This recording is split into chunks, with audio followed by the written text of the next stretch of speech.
We are live. Bronwyn, Maddison. Yes. So we're here. Tell everybody where we are. Well, thank you for coming here, and thank you for taking the interest in finding out about coming here. So we are in my home in Austin, Texas, Bee Caves, and we are in the movie theater. And you thought perhaps I might be interesting, and I thought that was like kind of cool. So I kind of asked you beforehand.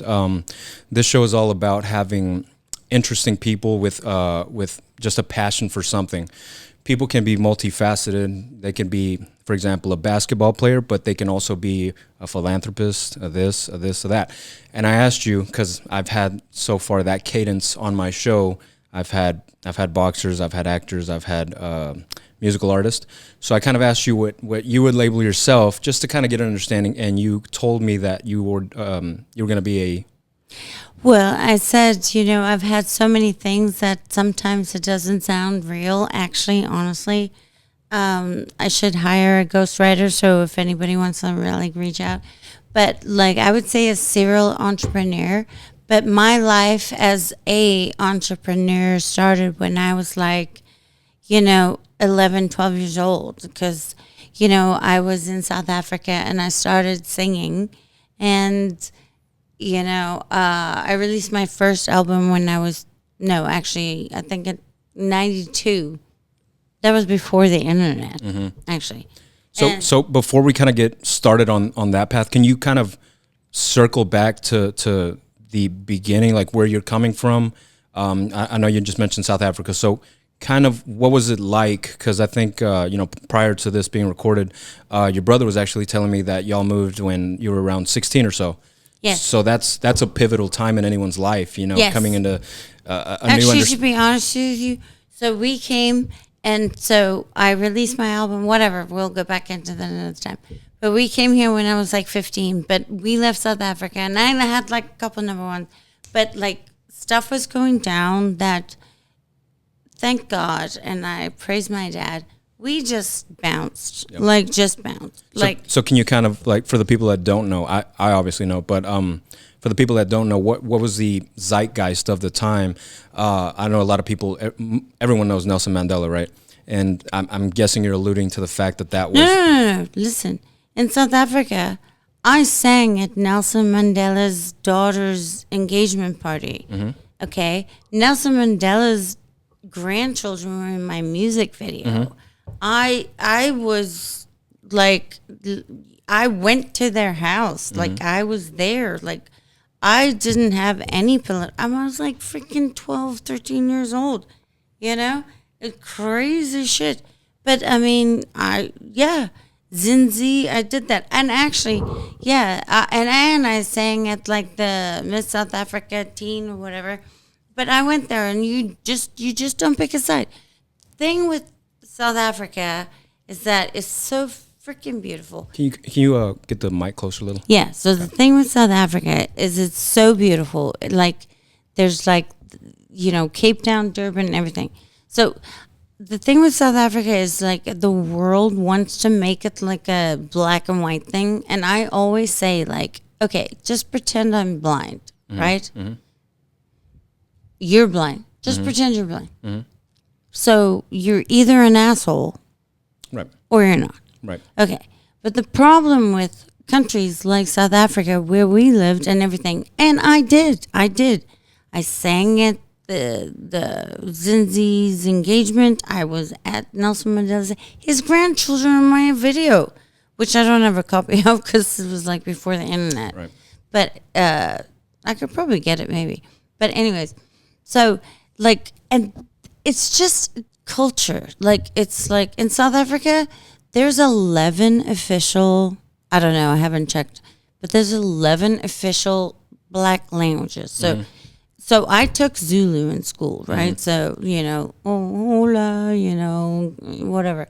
So I did that. So, so in South Africa, also growing up, they make you take languages, right? So you got English, Afrikaans. So Afrikaans is actually very helpful because when I've traveled abroad, like with Dutch and German, like the Afrikaans is kind of like that. So growing up, we had to take English and Afrikaans. And then I took Zulu, which who the hell am I going to talk Zulu to now? I mean, you know what I mean? You have to talk to somebody.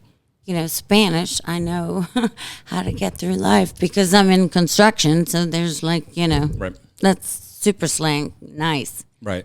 Easy. What kind of things did you see? Because you were firsthand. I mean, everything you're telling me right now is like it's historical, right? You're right next. Even if you're a child, you can still kind of grasp the weight of the situation. Well, I can tell now because this is actually I don't even know. I didn't even think we were talking about this, but you know, since we've been here so long, so we came here, and you know, my parents came here, and literally,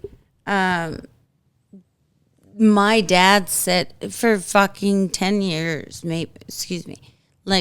maybe like our whole life, like we're moving to America, right? And then like when all that ANC stuff, like I was in South Africa, okay, they would send pamphlets around saying kill a white day, like kill a white person day, okay? So I went to school and there were tanks and military people and our housekeeper, which by the way, everybody thinks they were like whatever. No, she lived in her house. She cooked our food. She had her own quarters. She had, we swam in the summer when her kids were off summer. Like nobody gave a shit. It was like, I feel like, and everybody in South Africa at that time, we were like, why the fuck is the rest of the world getting involved in our shit? Because like, you know what I mean? Sarah, she was, you know, they try and make it like she was our maid. She had a freaking casita with a bathroom separate. She had full reign of the house. Her kids could stay. Like everybody was like, that was like right when the Mandela thing. And don't forget that Mandela actually was a terrorist. He actually murdered people. So, you know, great for him. And, you know, when I went to their whatever engagement, they literally had cows hanging down and they were drinking out of tin cups. So I don't know how to explain that, but that is what. So this is strictly for the listeners that may not know kind of what we're talking about, but you know, because younger generations, they may not know about this, but it was a time called the apartheid, right? Yes. Can you kind of explain how that came to be? What certain factors politically or socially were happening to get to that point? Well, I think it's like the same as America. It's like the lady that had to sit at the back of the bus, right? I don't understand why like shades of color. Like I always say, if I was blind, if you were blind, or if they were blind, if we didn't have eyes and we couldn't see, what the fuck matters?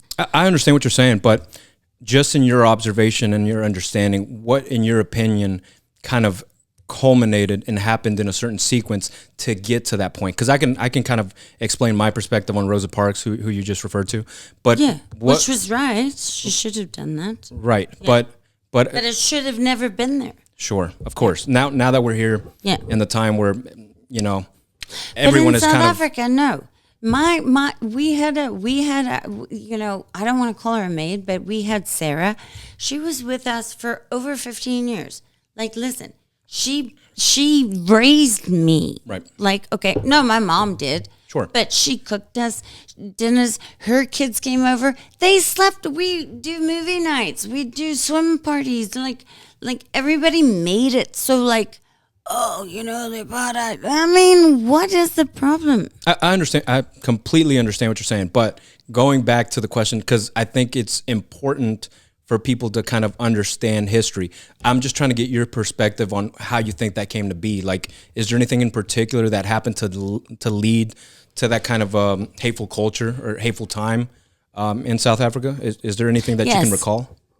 I think the problem is this. Okay, So the government in South Africa, most of the people in Soweto and stuff, and listen to me, when I was 12 and 13, I actually performed in like shelters, right? Like ghetto stuff, where like the record producers would have guns and stuff.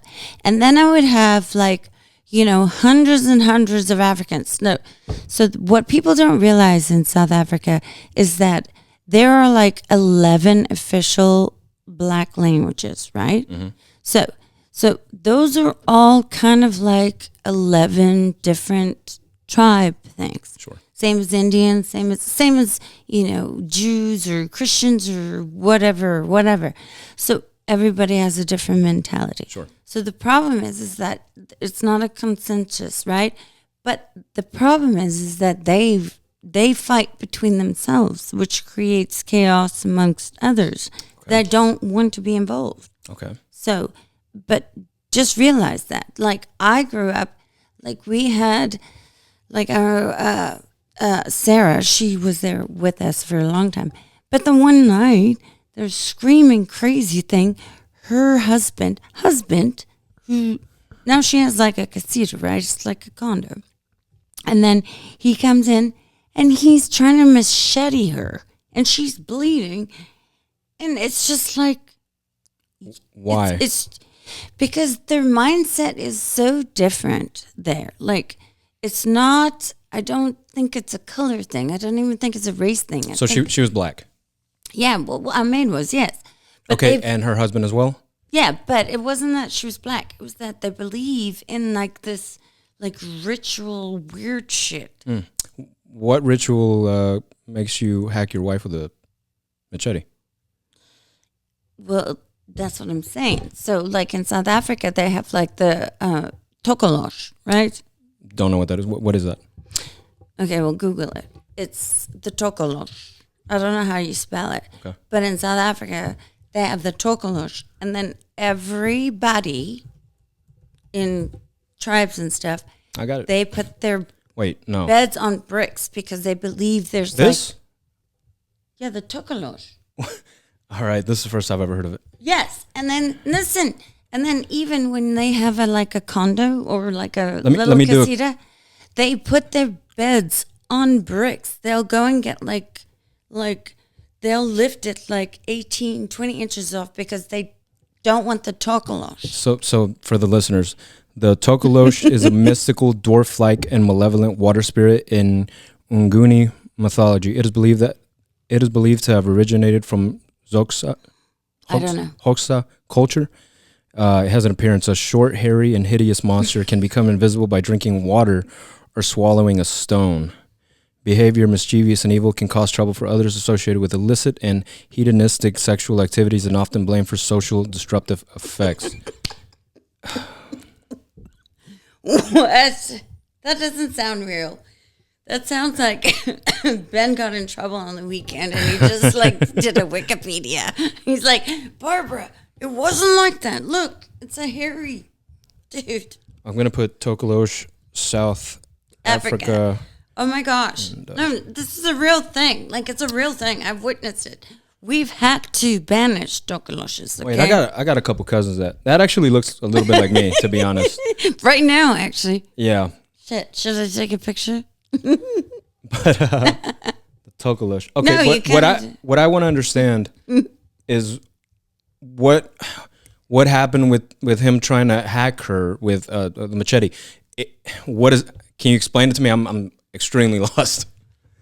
No, that's just South Africa. He hacked her with the machete. She bled all over the place. And I don't know, because they're fucking crazy. I don't know. Okay. Whatever. Okay. Whatever. She survived. Okay. Then she had a limp for a long time. She had a limp? Yeah, because he hacked her leg. Right. What happened to him? Nothing. It's South Africa. Okay, so... Okay. Nothing happens in South Africa. Okay? They don't Is it corrupt? Or was it corrupt at the time? You know what, to be honest with you, I would be lying. I think we left the second year of my album. So we left in 93. So I've been in the States since 93. So, I did go back to do my Chinese album. And then, your what? Chinese. Well, yeah. I sang you some said that songs really in casual. Chinese. Okay. All right. Just because I was touring Asia, but I didn't actually. I only did 2 songs in Chinese, Mandarin. Right. So how many languages do you know? You said Afrikaans, English, of course, a little bit of Spanish, Mandarin. Spanish is contractor Spanish, okay? Okay.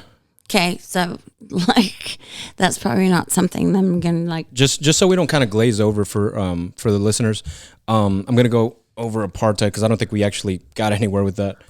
I just want to see what Google has to say about it. Okay. Apartheid was a system of racial segregation in South Africa that lasted from 1948 until the early 1990s. The system was enforced by the white government of South Africa. And how was it enforced? Passed laws. Black people over 16 were required to carry a passbook. I went to school with black friends. I understand what you're saying. It's just when the government gets involved and has these mandates, even but if they don't. But that's the problem. Mm-hmm. Do you give a fuck what color you are? Dude, I just went to Walgreens to buy self-tanner, okay? I'm like pasty as fuck. Mm-hmm. So, like, I need to get a self-tan because I got a thing coming up. Like, doesn't anybody... That's what I always say. Just pretend you're blind and then fuck off. There's a great quote by Martin Luther King Jr. That's exactly what you're saying. I'd like to kind of say that out loud. Most people know it, but in case you're listening and you don't know, there it is. Let me get it exactly right. I don't want to mess it up. Okay. Obviously, everyone knows I have a dream. I have a dream that my 4 little children will one day live in a nation where they will not be judged by the color of their skin, but by the content of their character. And that's exactly what As you're it saying. should be. Of course. I mean, what does it matter what color you are? I don't give a shit.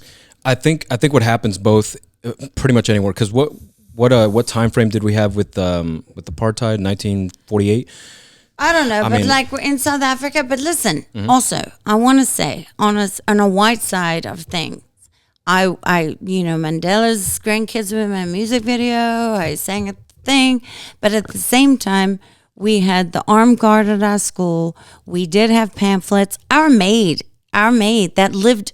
I don't want to call her a maid because she was really like my second mom, but she lived at the back of the house. She had her own shit. She had her bathroom. She had her casita. Like, she didn't want for anything. She was like family and her kids were family.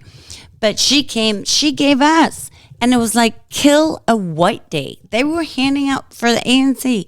When Mandela was coming in, they were handing out fucking pamphlets that were like, today is Kill a White Day. You have to kill a white person today. And she came to us and was like, we were like, what the fuck? And then she came and said, even the ANC said, hey, if you do that, like once ANC comes in, then you get their house. So they were telling like the housekeepers and stuff, which were very well taken care of. They were part of the family. I mean, she fucking was part of the family. I mean, was there a concerted effort by a known group at that time that kind of had? Yes, the ANC. ANC. What is that? That was Mandela's thing before he came in. It was the ANC. So the ANC came in. So remember, don't forget, Mandela's a fucking terrorist, okay? He blew up a freaking train station and killed like 30 people or 27 or something. Everyone's like giving him the Nobel Peace Prize. I think it was all just fucking bullshit. Right. It says the ANC is the African National Congress, is a political party in South Africa. It originated as a liberation movement for its opposition to apartheid and has governed the country since 1994. Okay, so they're still there. So 94. So we left like 93. We fucking left because listen, I had armed guards. We had tanks at my school. Like you would go to school and there were armed tanks and people with rifles like immediately. And you know what? My dad always said, we're going to go to America and whatever. He always said that. And then I had a girlfriend and she was in her driveway and so in South Africa, they will rape you. They will maim you. They will burn you. They like in South Africa, when I was there before I left, they had a law where, well, I don't know if it was a law or whatever, but you didn't have to stop at a stop sign, right? Because if you stopped at a stop sign, you'd be carjacked. But the thing in South Africa is you're not carjacked and they take your car. You're carjacked, you're raped, you're set on fire, you're murdered. It's like a whole thing. It's not like, sure, take my keys and take the car. That would be good. So let me ask you this question, because I really have no dog in this fight, right? Obviously. I don't know much about it. I just know the surface level information that we get over here, right? What it seems like to me, and I just looked up the population, and I knew this already as of today, but 1948, 70% of the population was black, 20% white, and 8% colored. I'm not sure what that means. Yeah, so this is the other thing that I try and explain to people. So the violence and stuff in South Africa they hate the white person for whatever, but listen, so you see, it's 70%, but you don't understand. There's like Xhosa, there's like Zulu, there's Swahili, there's like, I don't even know what the names are. So black there's is 11. It's a blanket. No, there's 11 different tribes. You don't understand. Is that the 8% color that we just read? No. Or is that black? The 70% black. If you looked up the 70% black, it's probably spread over different tribes. But you have to understand, they have different thinking mechanisms. That's what I'm trying to get at. Yeah. Basically, the black label is a blanket statement for each individual. Yeah, right. but I understand what you're it's not a black thing. It's a different thought process. I see what you're saying. Yeah. I see what you're saying. So if you took that 70% now and Google that or AI that and say how many languages are in South Africa that are like formal languages, there's like 11 black languages. That means it's Xhosa, Swahili, 12. stuff. 12. So it's Afrikaans, English, Ndebele, and Petty, all of them Sotho. have different beliefs. 100%. So 100%. imagine that in a room. So let me ask you this question, though, because, and I'll get to my point. What, prior to 1948, maybe even prior to 1940, I don't know how much you know about the history, what was the treatment of these groups by the 20% of what's it's stating here? Obviously, we're in control of the government. Darling, right? I wasn't born in 1948. That's what I'm saying. I know that. But so I don't know. But I mean, if I had to guess, I would say they didn't fucking know because, have you ever seen, there's a South African, it's hilarious. Shit, it'll come to me. But it's like when the Coke can falls out of the sky or something. It's it's a commercial or no, it's a movie. It's a movie. Coke can that comes out of the sky. Is it? No. It's a South African. So South Africa used to do these funny things. They would take and they would because in Africa, that's what I'm saying. Like if you haven't been there, you should not say anything. Well, it's like a freaking.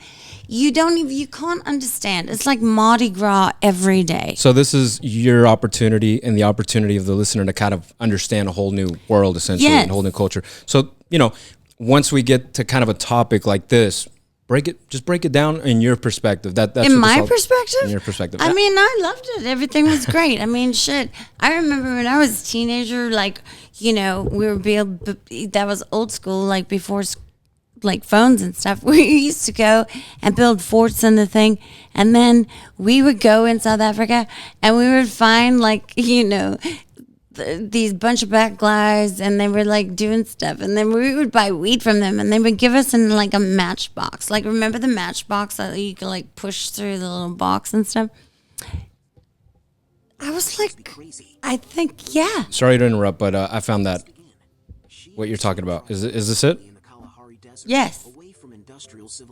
All right, so this is my first I time. don't know if that's it. Throws a glass Coca-Cola bottle out of the plane. No. Falls to the ground and Oh yeah, no, it's funny. Yes. She's people assume the bottle to be a gift from their gods. That's so funny. Just as they believe plants and Yes, animals and then are, he and found travels a many uses whole for it.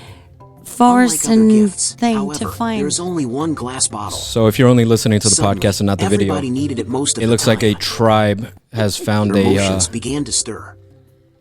Coca-Cola bottle. a Coca-Cola bottle, and it seems that just that one object has caused chaos in their village, and he's throwing it back. A pilot just went over their village, dropped it. Did not take it back. He shouted, "You must be crazy to send us this thing." It's just causing havoc, hitting people in the head.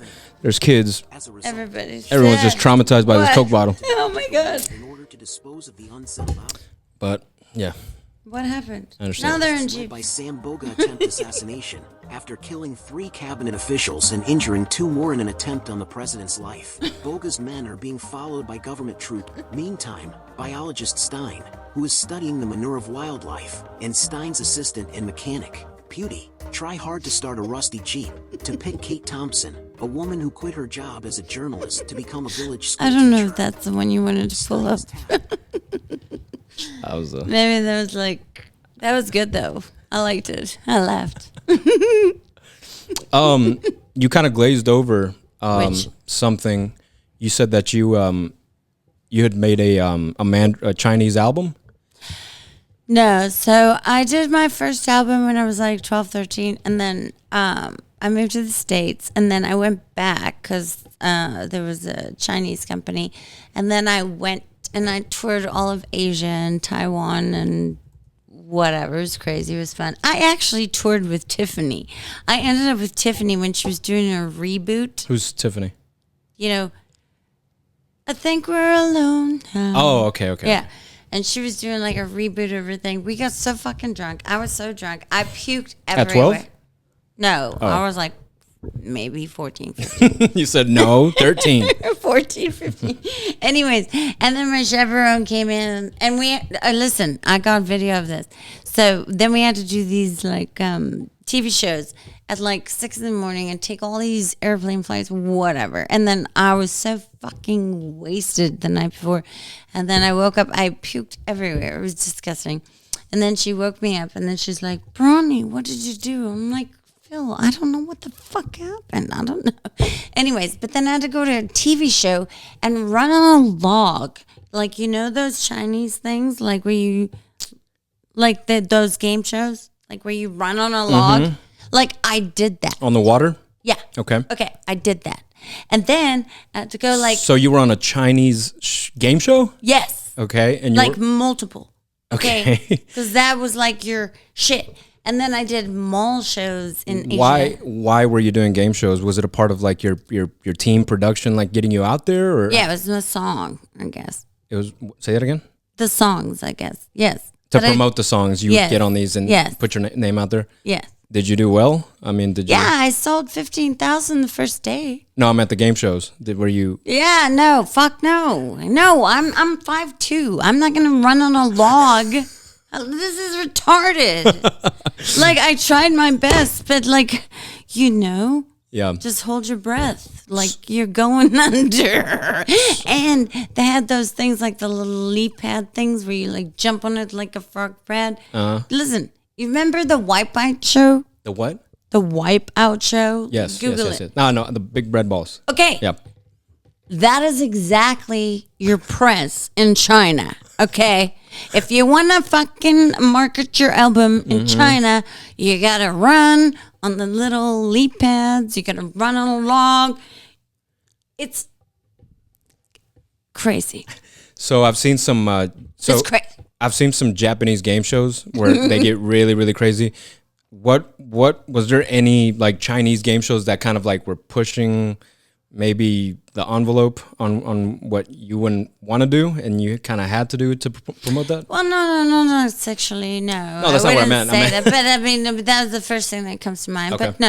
But no. But it was fucking, yeah. Like, no, I don't want to run on a fucking log and then try and jump on another log to get on another log. I'm 5'2", I weigh 115 pounds.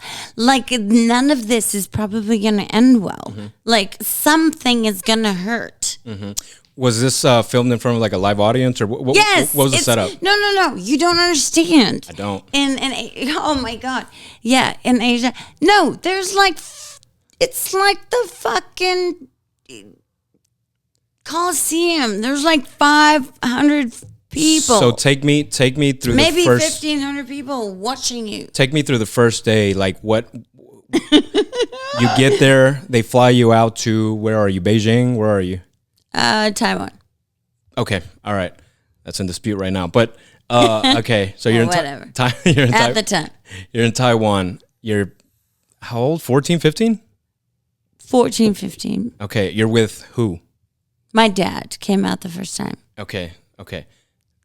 So what does the whole process look like? So this is what happened. So my first album, I did it like when I was like, I started doing it when I was 12, and then I released it at 13, but technically it came out when I was like 14. And then I did that. And then I did the Taiwan album, but it wasn't really another album. It was just like we just did 2 songs in Mandarin, in Chinese. 当啷的阳光里，心太小。Anyways. That was nice. Yeah. Anyway, so we did that. And then, and then I went to Taiwan, and then we sold like 15,000 the first day, which was really good, I guess. And then... What was the setup once you got to this game show or whatever it may be? Did they tell you, hey, you're about to do this? Did you have to... No. So when I went to Taiwan, it wasn't for the game show. That was just part of the fucking shit. Right. But when I promotion. went there, no. They gave me dancers. I had like 12 Asian dancers. They were cute. And it was kind of like still in the mall phase, Remember like the mall phase? Sure. You probably don't because you're like not even... I'm aware. I am old school, yeah. So like... I did malls actually in South Africa. That's my album release party when I was like 13 years old. I did a mall thing in South Africa, and I had like the Hells Angels drive me in like a motorcycle, and it was like this great... Wait, Hells Angels are from South Africa? Or they extend that? They're everywhere. They're everywhere. Oh, I didn't know that. I thought it was just in the U.S. No, I think they can migrate. It's kind of like bees, Well, yeah, they're people. They're just people that ride motorcycles. It's kind of like bees, you just pollinate wherever. Yeah. Okay, so you're in Taiwan. You're going on these game shows. I mean, how far do you take this? I mean, when does it become less of a mall side gig and more of a performance? Or do you ever get to that point? Yeah, I mean, I've performed in front of... not a huge crowd. I think maybe 50,000 or 100,000. Yeah, that's a huge crowd. Yeah. So, and like in South Africa, I used to do probably 10, 15,000 with no band, like old school, remember, whatever. And then, but I did the national anthem at the PBR, like, I don't even want to say how anthem? long. The national anthem. The U.S. anthem? Yes. Okay. And I had to audition, and I did that. And then it was so funny because that night their TV was out, which was weird. And then, but yeah, I can, I like that. So, how long did you kind of keep that up? Because I know currently you have a studio and you want to. And I heard a couple of your stuff already before we started this podcast. But how long did that last? Because you said you moved here at 15, right? So I'm going to guess you weren't doing music at that time anymore, right? No, I did. You did? So anyways, I did. So I actually just redid one of the songs. So when I came here, I got here. I lost, I was like skeletal. I was like so, because I came here and I just... was so bored and stuff. So I actually went back to high school. I don't have to because I'm a fucking genius. But anyways, I went back because I was like, I'm dying. Like, I need to meet people my own age. So I went back, and that was fun. Where'd you go? In San Diego. I went to high So y'all school. initially moved to California, or? Yeah, so from South Africa, we moved to San Diego. Okay, it's Johannesburg, San Diego. Yeah. How long were you there? I was in San Diego for 22 years. 22. That's a long time. It's a very long time. What Taxes suck. for sure, they suck even more now. But Listen, when I moved out of the state to Kansas City the first time, I was like, you can buy cheese for $3.99. It's big. Like, huge. Revolutionary. Actually. Like, and bacon. I'm gonna guess just like you mentioned with the groups that you were just mentioning, the languages and things like that they're all different. So I'm gonna probably assume correctly that moving from South Africa and Johannesburg to San Diego was a big culture shock, or what was your take on? Well, you know what? It wasn't a culture shock. In South Africa, like I say, the languages and stuff, that's just a culture thing. So that's why I say, like, everybody's like, oh, you know, the white and the black. No. It's a bigger picture. There's like 13 things involved. Sure. Like, you know what I mean? So you got to take those into account. And they all have different things. So I don't know who's wrong. I don't know who's right. Who knows? I can't say I am. I can't say they can't. They're not. So I don't want to speak on that. So it's a pretty easy transition from where you came to where you ended up. No, when I got here, yes, it was. No, actually, you know what? The biggest thing we freaking was outlandish was the amount of food I hear that that a lot. you are served. I hear that a lot. Oh my goodness! Like we would Portion go sizes. to Denny's or whatever back then. It was like that. Oh my god! And unlimited pancakes. Who needs unlimited pancakes? Nobody. But that's freedom. And the freaking sodas. We were like, what the frick? What is happening here? It was ridiculous. The amount of food. Yeah. Why? America. It's unnecessary. Definitely. I mean, who are you feeding? Yeah. I mean, So you came. You stayed in San Diego for 22 years. Who all came with you? Was it was your dad? no. So it was my family. So we left. It was my parents and then my brother? siblings. So I'm one of four. I'm the oldest, and then my brother, and then my sister, and then my younger brother. Terry is who? Terry's my younger brother. Okay, that's someone that we just met before Yes. recording this. But okay, so And then I have another younger sister, Jacqueline, and then my younger brother, Dusty. okay, But I'm the oldest of four. okay. What did your dad do? Like, how was he able to? Because it seemed like you were. So when my parents moved here, wealthy. my dad, no. Not Well, wealthy? yeah, you know, maybe people would think that, but when you leave, like we left, and you can only take like $30,000, okay, and a family of 6. So, because otherwise, you know, whatever. So, But you were pretty wealthy in South Africa, right? Or no? yeah, Yeah. Okay. yeah. But But my parents left everything. was the cap on what you could take with you because of the government? $30,000. Because of the government, what was it? No, because of the visa. Okay, that was just a requirement. Yeah. Okay, So so we couldn't take more than $30,000. I gotcha. And the kind of my introduction to you from one of my friends that put this together. He mentioned that the house that we're actually recording in right now, that you and your brother built that, right? Obviously. Well, that was an unfortunate happy accident, Okay. I guess. So how'd that happen?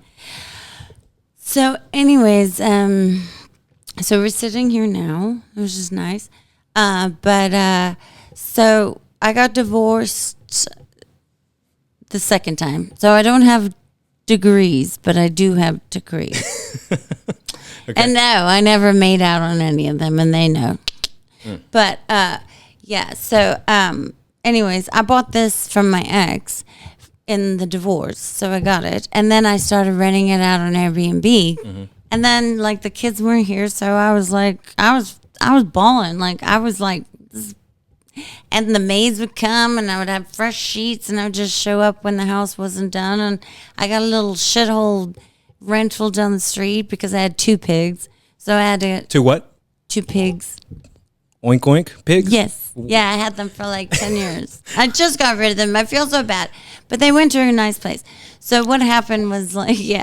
So I had that Wilbur and Charlotte. Anyways, so I rented this house down the street. It was like total frat house. Like, But they had a shed in the back, so, and they let the pigs go there. So that's all I cared about.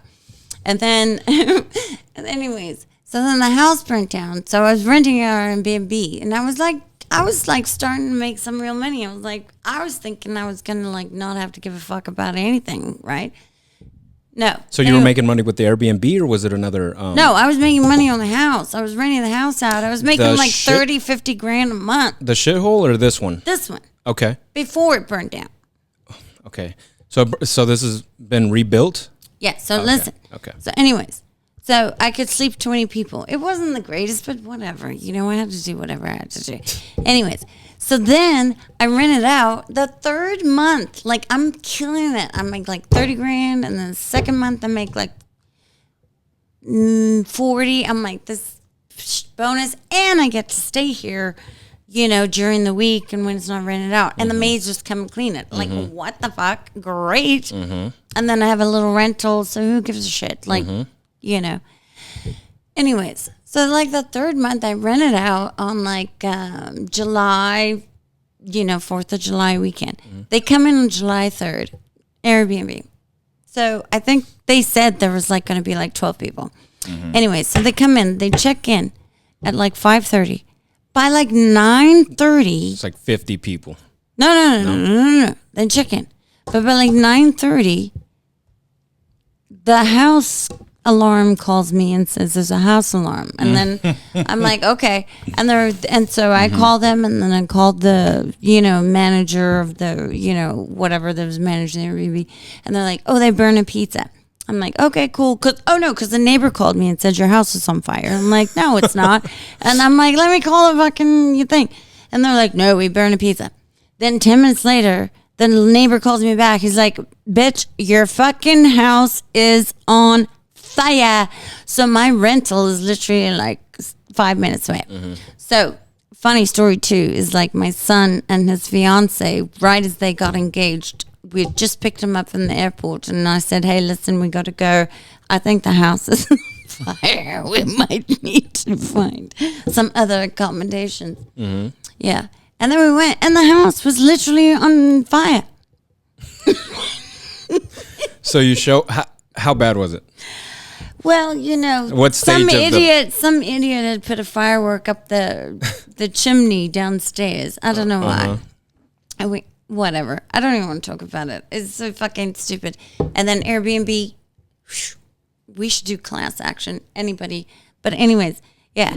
So they didn't pay. They didn't even give me the deposit for the night. They just moved them to another house. And then it took me 2 years of arbitration, and they got off on a clause, like on paragraph 4. What? Yeah. Anyways, but the silver lining is the house went down to studs, and now it's bigger and better. And sometimes the universe just gives you some, pow-pows to Like a make it phoenix. even better. Like a phoenix. Yes, rose from and the so ashes. it's fucking better. And it's a beautiful house. Thank you. Beautiful house. I love this room. Thank you. Okay. Wow. But like I said, I was kind of told a little bit about what you do now.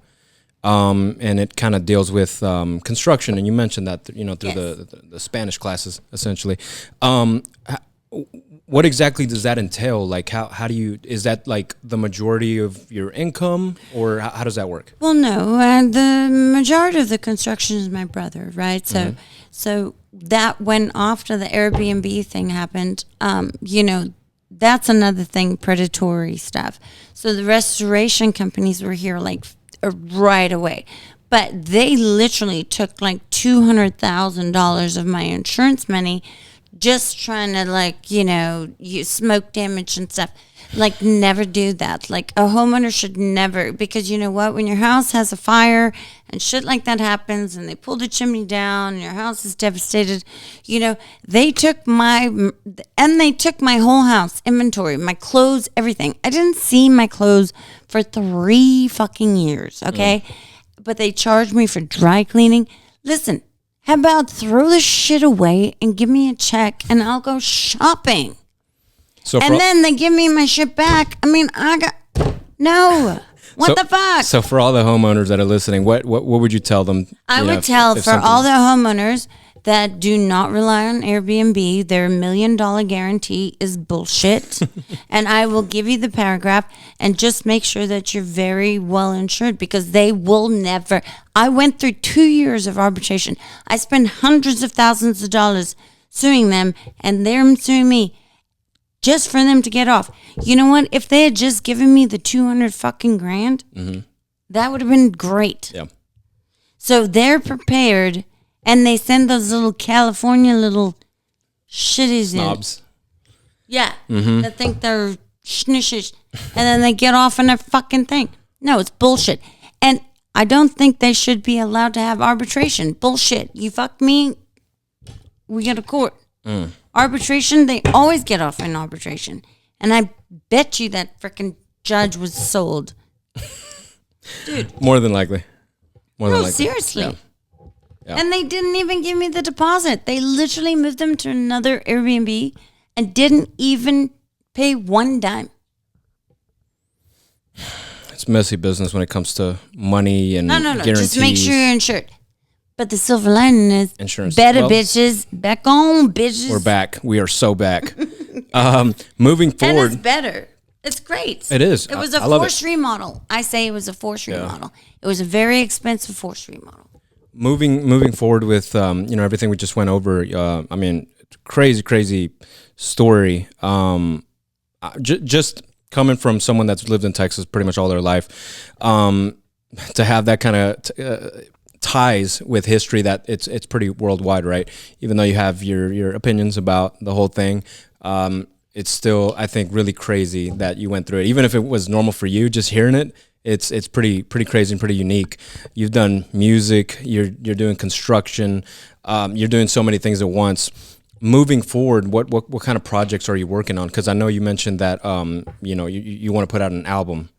Well, yeah, I started my Rooster album, so I want to do that, and I have actually recorded it, and I was a lazy ass. I was supposed to release it in January, but I'm glad I didn't because, all that other, I don't know, Spencer chick came out on TikTok or whatever.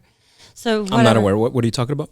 No, I was saying I was going to release the album in January, but anyways, yeah. So I've written this album, so I'm going to, but I did a photo shoot and I just didn't love it.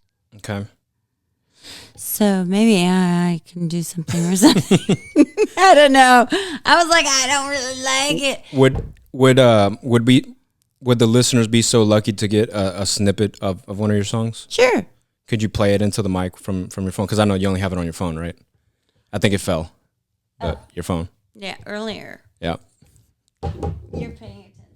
I wasn't going to do like a whole thing and like try and get it. Oh, no, definitely not. Which one? Do you want me to do the national latest anthem? No, just something that's going to be on your album. The one that you just played prior to this. I think so. I'm not sure what the title was. Just a quick snippet, and after that, let people know where they can find your music. Once it is released. I gotta put it up. You gotta what? I gotta put it up. Where's it playing? Just hold it. Hold the speaker up to the mic. Oh, right here. Yeah, it's not gonna be. Hold it as close as you can. No, man. It's not right on it. No, that's not enough. The speaker is on one side only. You got it in the middle. If you want, I can do it for you. No, why don't you? Say it again. I said you can. Oh, okay. You got it ready? Okay. How do I play? Give it here. Just have it ready for the play button. Hold on. I don't know this Android stuff. Oh my God, are you an Apple guy? Apple only. Well, I'm sure they're all good, but I just like the connectivity of the Apple. AirPlay, AirDrop. Is it ready? Wait a minute. Are you playing it off of that? We're not going to be able to hear it. Oh, really? Why not? Because these mics are just like super directional. So it's way over there. So if you could just play it off of that, I'll put it right where it needs to be. Off your phone. Where? On your phone, just push play and hand it to me. No Bluetooth? No Bluetooth. Okay. You'll see. Oh my gosh. But now you're connected Like to that. amazing. No, I let it go. Oh my God. Okay, go. Ready? Yes. Is it playing? Oh, okay. Yeah. I got press. Push play.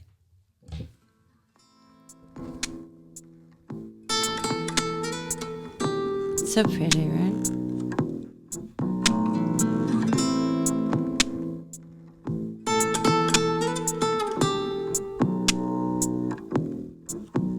Stand up bass. All live musicians. Hello, oh, where did you go? Greetings from this broken heart, oh, the capital of no hope. Hello, hello, you know it's only history, but living life, 'cause you need the world to see. All right, guys, that's all the snippet you get for now. You're going to have to stream it everywhere it's available once it comes out. And that's going to be Hey Love by Bronwyn, unless you don't go by that anymore. I don't care. What do you go by? You have to put a title, right? Are you changing it? I don't know. Bronny is Asian because they can't say Bronny. They say Bulani. And then I'd probably do Bronwyn, but like a lot of people would say like Brownin. So like I don't actually care. Maybe like B or something. I think it'd be suitable to just use your real name Bronwyn. at this stage of the Yes. kind of music you're making. Bronwyn Maddison. Yes. Oh, thank you. I appreciate it. It sounds very formal. Exact. Well, it's a fun name too. You know, I'm sure it's. I don't know if it's a common name in South Africa, but here I've never heard it. Yes. So Bronwyn. I went to school with a bunch of Bronwyns, and then they would either do an I at the end, but mine's a Y. Yeah. What exactly or how long is it going to take to? What's the projected time for all of this to be released? All of your music and kind of putting it together. How exactly do you record this? Are you doing it by yourself? Do you have a producer? Yes, I have a producer. So Matt Hubbard. Get closer to the mic, please. Yeah. So I have a producer, Matt Hubbard, and we've actually, we've joked about this, and I don't even want to say how many years because, it just goes on and on and on and on and on. And so we were trying to get it done before December, but then, life happened, and I just didn't feel it was right to do it before December because like there was a bunch of other stuff going on. And so is it ready to go? Like the Yes. project is all put together? yes, It's just about done. It's just your image. You said your photo shoot, you didn't like it. I didn't like it. You want it all ready. Once it's all ready to go, Yeah. here you go, world. Listen Yeah. to it. Do you plan on performing Yes, live? I would. I mean, I you know what? I do better live than recording. Because right now we're in bee caves. That's like the best of the best when it comes to the Austin area. And I could just from what we heard, I can see this in like a speakeasy. Yes, Just, I would love that. Oh yeah, I'm like totally done. Like if I go anywhere, I don't give a shit. Like if there's a piano or somebody, that's how actually I met Matt Hubbard that did this whole album with me. And he's like, I think he's like his daughter or whatever. He's married. He's like Willie Nelson. He's like his grandkids, Willie Nelson's, whatever. But he's such a talented artist. And I actually saw him downtown in Austin at the Continental Club. And I was with a friend of mine, and I was like, I want to work with that guy. And even my friend was like, don't be going up. I'm like, just sit down. Anyways. And I went up and I was like, I want to work with you. And he ended up doing this whole album. And it's all live musicians. Like nothing's like the stand-up bass. I was like, I want stand-up bass. It's like the cellos, the strings, everything is live. And I love that.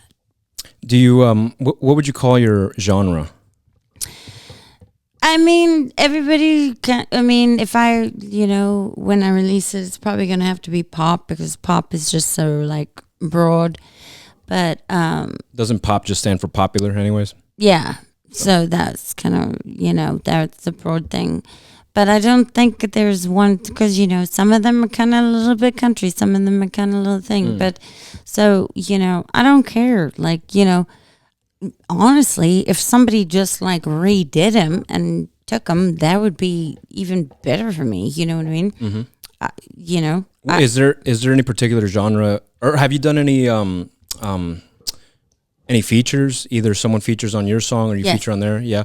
Is there any genres that you wouldn't work with that you don't think you could do?